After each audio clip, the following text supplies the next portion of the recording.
There's about 346 million people worldwide that are diabetic.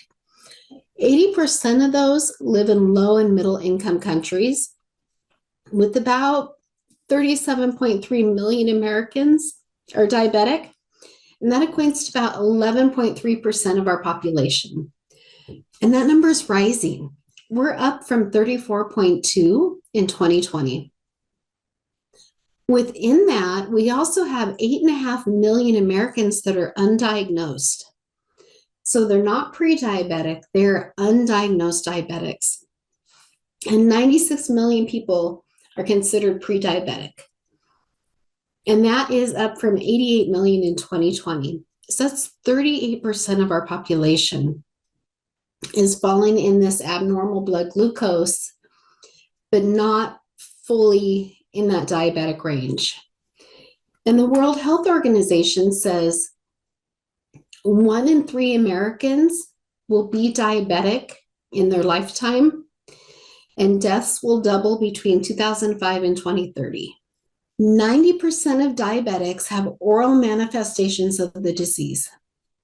This is one of the most commonly talked about disease processes that have a systemic link and an oral link together. This is a patient that came in, and my little hygiene heart could not be more excited to get a hold of those calculus rings. She's diabetic.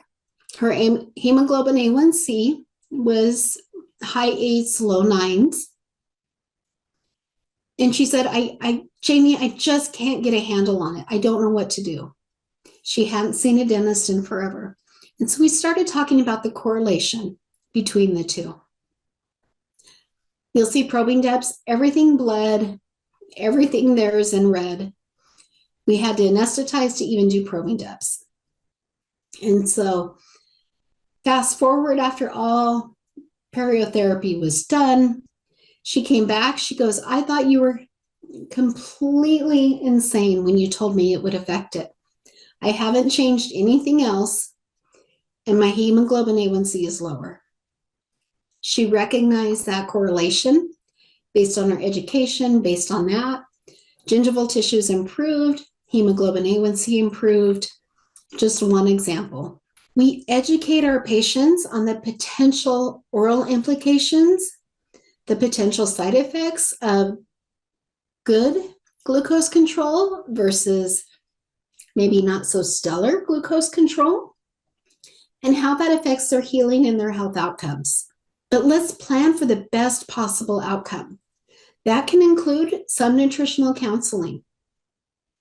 Are they continually sucking on candies because their blood glucose drops and we're seeing a higher caries rate?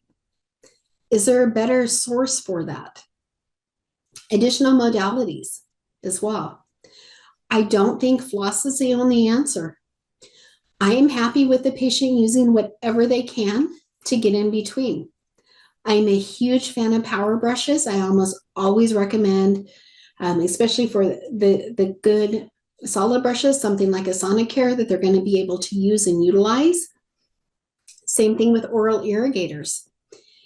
And more frequent recare visits.